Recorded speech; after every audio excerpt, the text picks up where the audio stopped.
ओम कृष्णाय वासुदेवाय हरये परमात्मने प्रणतः क्लेशनाशाय गोविंदाय नमो नमः।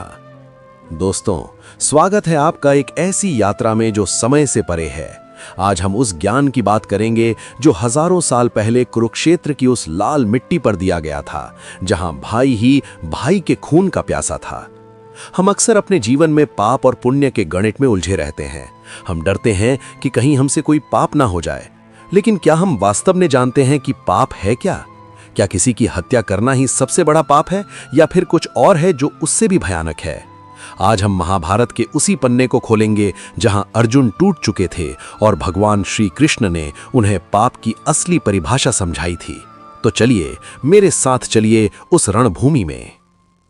कल्पना कीजिए, कुरुक्षेत्र का विशाल मैदान, आसमान में काले बादल घिरे हैं, मानो प्रकृति भी आने वाले विनाश को देखकर रो रही है। दोनों ओर लाखों सैनिकों की भीड़ है, हाथी चिंघाड़ रहे हैं, घोड़ों की टापें गूंज रही हैं, लेकिन इन सब के बीच एक रथ खड़ा है। उस रथ पर बैठे हैं गांडीवधारी अर्जुन और जगत के पालनहार श्री कृष्ण। अर्जुन की आंखों में आंसू हैं, उनके हाथ कांप रहे हैं। जिस गांडीव की टंकार से तीनों लोग कांपते थे, आज वो उनके हाथों से छूट रहा है। अर्जुन को सामने खड़े भीष्म पितामह में अपना बचपन दिखता है, गुरु द्रोण में अपनी शिक्षा दिखती है और भाइयों में अपना प्रेम दिखता है। अर्जुन घुटनों के बल रथ में बैठ जाते हैं और रुंधे गले से पूछते हैं, हे केशव, ये कैसा धर्म युद्ध है? मैं अपने ही कुल का नाश करके राजभोग कैसे कर सकता हूं? मेरे हाथ अपनों के खून से रंगे होंगे। हे माधव, मुझे नरक का भय सता रहा है। मुझे बताइए, क्या ये महापाप नहीं है? आखिर इस संसार में सबसे बड़ा पाप है क्या? किस कर्म को करने से मनुष्य की आत्मा हमेशा के लिए कलंकित हो जाती है? मुझे मार्ग दिखाइए गोविंद, मुझे मार्ग दिखाइए। तब उस कोलाहल के बीच श्री कृष्ण के चेहरे पर एक दिव्य मुस्कान आई, वो मुस्कान जो प्रलय में भी शांत रहती है। उन्होंने अर्जुन की ओर देखा जैसे एक पिता अपने भटके हुए पुत्र को देखता है, और फिर भगवान ने बोलना शुरू किया। उनके शब्द केवल अर्जुन के लिए नहीं, बल्कि आज आप और हम सभी के लिए हैं।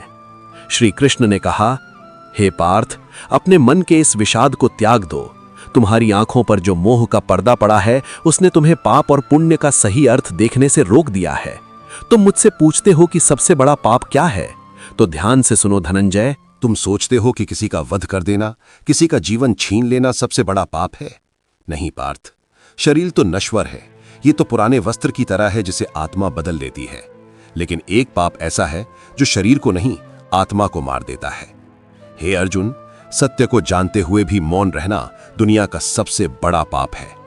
जब तुम्हारी आंखों के सामने धर्म की हानि हो रही हो, जब किसी निर्दोष पर अत्याचार हो रहा हो, और तुम शांति के नाम पर या संबंधों के नाम पर चुप रह जाओ, तो वो चुप्पी उस अत्याचारी के प्रहार से भी बड़ा पाप है।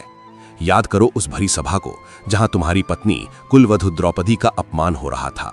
वहां भीष्म पितामह बैठे थे जो ज्ञान के सागर थे। वहां गुरु द्रोण बैठे थे जो धर्म के ज्ञाता थे। वहां महाराज धृतराष्ट्र बैठे थे जो राजा थे, लेकिन सब मौन थे। पार्थ, दुर्योधन और दुशासन तो केवल अपनी दुष्टता का प्रदर्शन कर रहे थे। वे तो अज्ञानी थे, काम और क्रोध के वश में थे। लेकिन वे ज्ञानी, वे महात्मा जो सब कुछ जानते हुए भी सिंहासन की मर्यादा और अपनी प्रतिज्ञाओं के नाम पर चुप रहे, उनका वो मौन इतिहास का सबसे बड़ा पाप था। उस दिन दुर्योधन ने द्रौपदी का नहीं, बल्कि उन सभी महापुरुषों के पुण्य का चीरहरण किया था। इसलिए हे अर्जुन, अन्याय करना तो पाप है ही, लेकिन अन्याय को सहना उससे भी बड़ा पाप है। सुनो पार्थ, दूसरा सबसे बड़ा पाप है स्वयं को दुर्बल समझना। इस संसार में दुर्बलता ही मृत्यु है और दुर्बलता ही पाप है।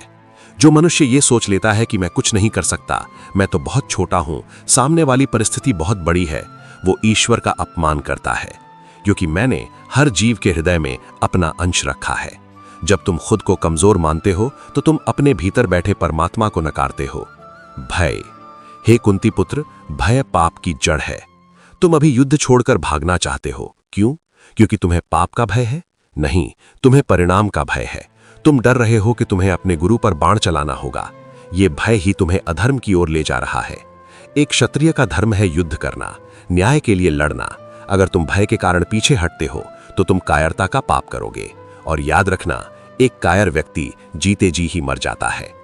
मैं तुम्हें एक और उदाहरण देता हूं। देखो उस सूर्यपुत्र कर्ण को, वो दानी है, वो वीर है, उसमें अनेकों गुण हैं, लेकिन उसका सबसे बड़ा पाप क्या है? क्या उसका पाप यह है कि वो दुर्योधन के साथ खड़ा है? नहीं, उसका सबसे बड़ा पाप है कृतज्ञता और अविवेक। उसने अपनी मित्रता को धर्म से ऊपर रखा।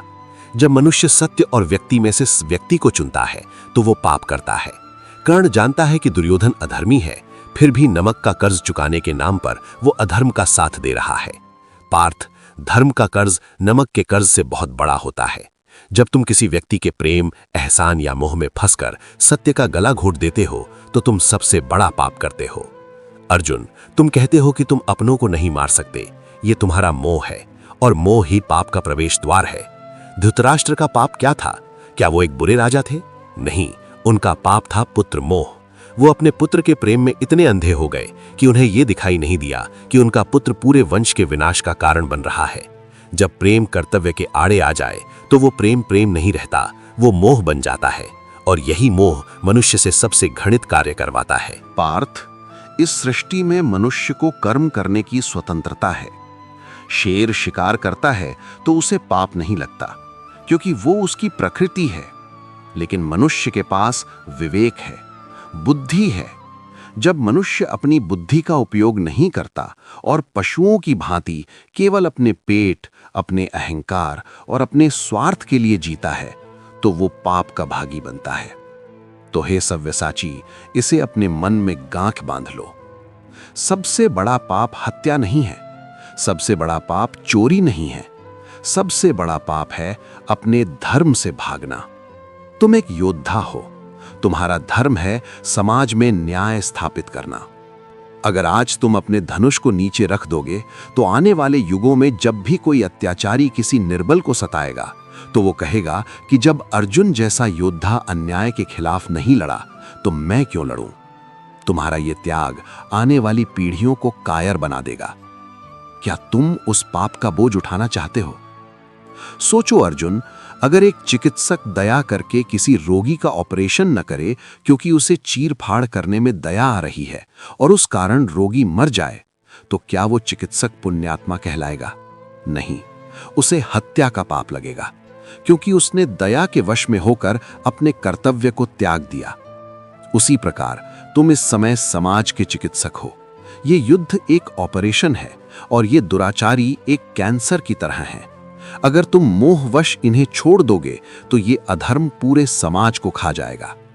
इसलिए अपने मन से इस भ्रम को निकाल दो कि तुम कोई पाप करने जा रहे हो। पाप कर्म में नहीं, नियत में होता है। अगर तुम क्रोध में आकर अपने अहंकार की संतुष्टि के लिए किसी को थप्पड़ भी मारो तो वो पाप है। लेकिन अगर तुम धर्म की रक्षा के लिए, समाज के कल्याण के लिए करुणा से भरकर किसी का वध भी करो तो वो पुण्य है। जैसे एक पिता अपने बच्चे को सुधारने के लिए थप्पड़ मारता है तो वो पाप नहीं, उसका प्रेम है। उसी तरह मैं दंड भी देता हूं तो वो मेरा प्रेम है। हे अर्जुन, उठो, अपने भीतर की इस नपुंसकता को त्याग दो। ये तुम्हें शोभा नहीं देती, ये हृदय की तुच्छ दुर्बलता है। इसे त्याग कर युद्ध के लिए खड़े हो जाओ। ये मत देखो कि सामने कौन है, बस ये देखो कि सत्य कहाँ है। जहां सत्य है वहीं धर्म है, और जहां धर्म है वहीं मैं हूं। जो मनुष्य ईश्वर को साक्षी मानकर फल की इच्छा त्यागे बिना केवल अपने कर्तव्य का पालन करता है, उसे दुनिया का कोई भी पाप छू नहीं सकता। जैसे कमल का पत्ता पानी में रहकर भी गीला नहीं होता, वैसे ही कर्मयोगी संसार में रहकर भी पाप से मुक्त रहता है। लेकिन पार्थ, अभी बात अधूरी है। तुमने पाप के बारे में तो जान लिया, लेकिन तुम्हें यह भी जानना होगा कि सबसे बड़ा पुण्य क्या है। क्योंकि केवल पाप से बचना ही जीवन नहीं है, पुण्य को अर्जित करना ही जीवन का लक्ष्य है। वो पुण्य जो तुम्हें मोक्ष की ओर ले जाएगा। क्या तुम वो सुनना चाहते हो? श्री कृष्ण की वाणी सुनकर अर्जुन का शरीर रोमांचित हो उठा। उनके हाथ जो शिथिल पड़ गए थे, उन्होंने फिर से गांडीव को कसकर पकड़ लिया। उनकी आंखों में अब आंसू नहीं, बल्कि एक दिव्य तेज था। पाप का भय अब समाप्त हो चुका था, लेकिन अब उनके मन में एक नई जिज्ञासा ने जन्म लिया था। आखिर वो कौन सा कर्म है जो सबसे बड़ा पुण्य है? दोस्तों, कुरुक्षेत्र का मैदान अब केवल युद्ध का मैदान नहीं, बल्कि एक धर्मशाला बन चुका था। अर्जुन, जो कुछ देर पहले कांप रहे थे, अब एकाग्र थे। उन्होंने हाथ जोड़कर श्री कृष्ण के चरणों में देखा और फिर उनकी आंखों में। अर्जुन ने पूछा, हे केशव, आपने मेरे मन का अंधकार मिटा दिया। मैं समझ गया कि पाप क्या है, लेकिन माधव, मेरा मन अभी तृप्त नहीं हुआ है। अगर पाप से बचना ही जीवन नहीं है, तो जीवन का उद्देश्य क्या है? लोग कहते हैं यज्ञ करो, हवन करो, दान दो। क्या यही सबसे बड़ा पुण्य है, या फिर हिमालय पर जाकर तपस्या करना पुण्य है? हे त्रिलोकीनाथ, मुझे उस परम पुण्य के बारे में बताइए जिसे करने के बाद मनुष्य मृत्यु के भय से मुक्त हो जाता है। दुनिया का, इस पूरी सृष्टि का सबसे बड़ा पुण्य क्या है? श्री कृष्ण रथ की रस्सियों को ढीला छोड़ देते हैं। उनकी आंखों में करुणा का सागर उमड़ आता है। वो अर्जुन को एक गहरा भेद समझाने जा रहे हैं। श्री कृष्ण मुस्कुराते हुए कहते हैं, पार्थ, ये प्रश्न अत्यंत पवित्र है। लोग पूरा जीवन बिता देते हैं, अपनी तिजोरियां खाली कर देते हैं, बड़े बड़े मंदिर बनवाते हैं, इस उम्मीद में कि उन्होंने पुण्य कमा लिया। लेकिन वे नहीं जानते कि वे केवल सोने की जंजीरें खरीद रहे हैं। लोहे की जंजीर तुम्हें नरक में बांधती है, और सोने की जंजीर अर्थात अहंकार से किया गया पाप तुम्हें स्वर्ग के सुख भोग में बांधती है। लेकिन दोनों ही तुम्हें इस जन्म मरण के चक्र में बांधे रखती हैं, तुम्हें मुक्त नहीं करती। तो सुनो अर्जुन, सबसे बड़ा पुण्य क्या है? शास्त्र कहते हैं, अष्टादश पुराणेषु व्यासस्य वचनद्वयम् परोपकारः पुण्याय पापाय परपीडनम। अर्थात 18 पुराणों में महर्षि व्यास ने केवल 2 ही बातें मुख्य कही हैं। दूसरों का उपकार करना ही पुण्य है और दूसरों को पीड़ा देना ही पाप है। लेकिन पार्थ, इसे साधारण मत समझना। परोपकार का अर्थ केवल धन देना नहीं है। दुनिया का सबसे बड़ा पुण्य है सर्वभूत हिते रताः, अर्थात समस्त प्राणियों में उसी परमात्मा को देखना जो तुम्हारे भीतर है और उनके दुख को अपना दुख समझना। हे अर्जुन, जब किसी की आंख में आंसू देखकर तुम्हारी आंख नम हो जाए, जबकि उसका तुमसे कोई रिश्ता नहीं है, तो समझ लेना तुमने उस क्षण सबसे बड़ा पुण्य कमा लिया है। करुणा ही सबसे बड़ा तीर्थ है। मैं तुम्हें एक कथा सुनाता हूं, ध्यान से सुनना। एक बार एक राजा था, रंतिदेव। वो बहुत दानी था। एक बार उसके राज्य में भयंकर अकाल पड़ा। राजा ने अपना सब कुछ प्रजा में बांट दिया। स्थिति यह आ गई कि राजा रंतिदेव और उनके परिवार को 48 दिनों तक अन्न का एक दाना भी नहीं मिला। वे भूख से तड़प रहे थे। 49वें दिन उन्हें थोड़ा सा खीर और जल मिला। जैसे ही राजा रंतिदेव ने भोजन करने के लिए हाथ उठाया, एक ब्राह्मण द्वार पर आया और बोला, राजन, मैं भूखा हूं। रंतिदेव ने उस भोजन में से आधा उसे दे दिया। ब्राह्मण खाकर चला गया। जैसे ही राजा ने बचा हुआ भोजन खाने का प्रयास किया, एक शूद्र आया। उसने कहा, राजन, मैं कई दिनों से भूखा हूं। राजा ने बचा हुआ भोजन उसे दे दिया। अब राजा के पास केवल पीने के लिए जल बचा था। उनका कंठ प्यास से सूख रहा था, प्राण निकल रहे थे। तभी एक चांडाल अपने कुत्तों के साथ आया और बोला, हे राजन, मेरे कुत्ते और मैं प्यास से मर रहे हैं, क्या थोड़ा जल मिलेगा? अर्जुन, सोचो उस स्थिति को। 48 दिन का भूखा प्यासा व्यक्ति जिसके प्राण जा रहे हों, क्या वो किसी और की चिंता करेगा? लेकिन रंतिदेव ने वो बचा हुआ जल उस चांडाल को दे दिया, और जल देते हुए उन्होंने हाथ जोड़कर ईश्वर से एक प्रार्थना की। वो प्रार्थना ही इस सृष्टि का सबसे बड़ा पुण्य है। रंतिदेव ने कहा, न त्वहम कामये राज्यम न स्वर्गम न पुनर्भवम कामये दुख तप्तानाम प्राणिनाम आर्तिनाशनम। अर्थात, हे ईश्वर, न मुझे राज्य चाहिए, न मुझे स्वर्ग चाहिए, और न ही मुझे मोक्ष चाहिए। मेरी बस एक ही कामना है कि मैं दुखी प्राणियों के कष्टों को दूर कर सकूं, चाहे उसके लिए मुझे कितना भी कष्ट क्यों न सहना पड़े। पार्थ, ये भाव कि दूसरों का दुख मेरा है, यही दुनिया का सबसे बड़ा पुण्य है। जब तुम स्व से निकलकर सर्व में विलीन हो जाते हो, वही पुण्य है। तुम युद्ध करने से डर रहे हो क्योंकि तुम्हें अपनों को मारने का दुख है, लेकिन तुम उन हजारों प्रजाजनों का दुख नहीं देख रहे जो दुर्योधन के अन्याय के नीचे पिस रहे हैं। एक राजा और एक क्षत्रिय के रूप में उस प्रजा की रक्षा करना, उस असहाय के आंसू पोंछना तुम्हारा परम पुण्य है। दूसरा सबसे बड़ा पुण्य सुनो अर्जुन, निष्काम कर्म। दुनिया में लोग व्यापार करते हैं, वे दान देते हैं ताकि उनका नाम हो, वे पूजा करते हैं ताकि उन्हें धन मिले। पार्थ, ये पुण्य नहीं, ये सौदा है।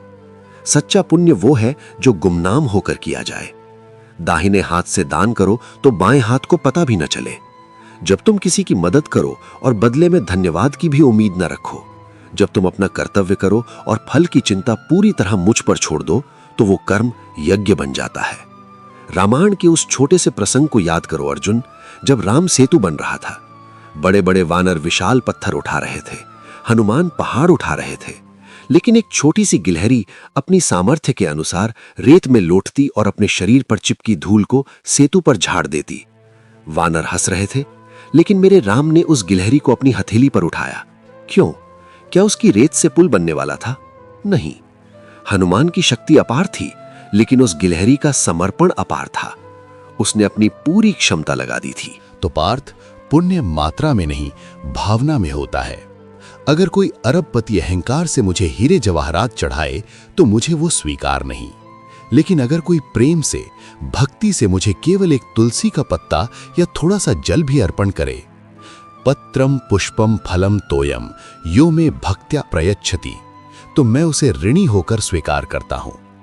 इसलिए सबसे बड़ा पुण्य है अपने अहंकार को मारकर जगत कल्याण के लिए कार्य करना। अर्जुन, जब तुम बाण चलाओगे तो ये मत सोचना कि मैं मार रहा हूं, ये सोचना कि तुम केवल एक यंत्र हो और परमात्मा तुम्हारे माध्यम से अधर्म का नाश कर रहा है। जब कर्ता का भाव मिट जाता है तो कर्म का बंधन नहीं लगता। और अंत में पार्थ, सबसे गोपनीय और सर्वोच्च पुण्य सुनो, ये वेदों का सार है। सबसे बड़ा पुण्य है शरणागति। तुम धर्म और अधर्म, पाप और पुण्य के गणित को छोड़ दो, अपनी बुद्धि का अहंकार छोड़ दो और केवल मेरी शरण में आ जाओ। सर्वधर्मान परित्यज्य मामेकम शरणम व्रजा, अहम त्वा सर्व पापेभ्यो मोक्षयिष्यामि मा शुचः। अर्थात सभी धर्मों और कर्मों के भरोसे को त्याग कर केवल एक मेरी शरण में आ जा, मैं तुझे सभी पापों से मुक्त कर दूंगा, तू शोक मत कर। जब बालक अपनी मां का हाथ पकड़ लेता है तो उसे गड्ढे में गिरने का डर नहीं रहता। उसी प्रकार जब तुम अपने जीवन की डोर मुझे सौंप देते हो, जब तुम हर कार्य मुझे अर्पित करते हो, हे कृष्ण, ये तेरा है, ये तेरे लिए है, तो तुम्हारा हर सांस, हर कदम पुण्य बन जाता है। तो अर्जुन, उठो, अपने गांडीव को उठाओ, किसी स्वर्ग के लालच में नहीं, किसी पाप के डर से नहीं, बल्कि इसलिए क्योंकि ये सही है, इसलिए क्योंकि ये सृष्टि का कल्याण करेगा, इसलिए क्योंकि ये मेरी इच्छा है। बिना फल की इच्छा किए न्याय के लिए लड़ना ही इस क्षण का सबसे बड़ा पुण्य है। श्री कृष्ण के इन शब्दों ने जैसे समय को रोक दिया था। अर्जुन के भीतर का कोहराम शांत हो चुका था। अब उन्हें समझ आ गया था कि जीवन का उद्देश्य केवल पाप से बचना नहीं, बल्कि निस्वार्थ भाव से, प्रेम और करुणा के साथ अपने कर्तव्य को पूरा करना है। अर्जुन ने अपना गांडीव उठाया, उसकी प्रत्यंचा चढ़ाई और शंखनाद किया। वो शंखनाद केवल युद्ध का आरंभ नहीं था, वो उस ज्ञान की विजय थी जो आज श्री कृष्ण ने हम सबको दिया। तो दोस्तों, आज की इस कहानी से हम क्या लेकर जा रहे हैं? यही कि मंदिर में दिया जलाना अच्छा है, लेकिन किसी गरीब के बुझते हुए चूल्हे को जलाना उससे भी बड़ा पुण्य है। प्रार्थना के लिए हाथ जोड़ना अच्छा है, लेकिन किसी गिरते हुए को सहारा देने के लिए हाथ बढ़ाना उससे भी बड़ा पुण्य है। श्री कृष्ण कहते हैं, मैं मूर्तियों में कैद नहीं हूं, मैं हर उस इंसान के दिल में हूं जो दूसरों के लिए जीता है। अपने जीवन को सौदा मत बनाइए, इसे सेवा बनाइए।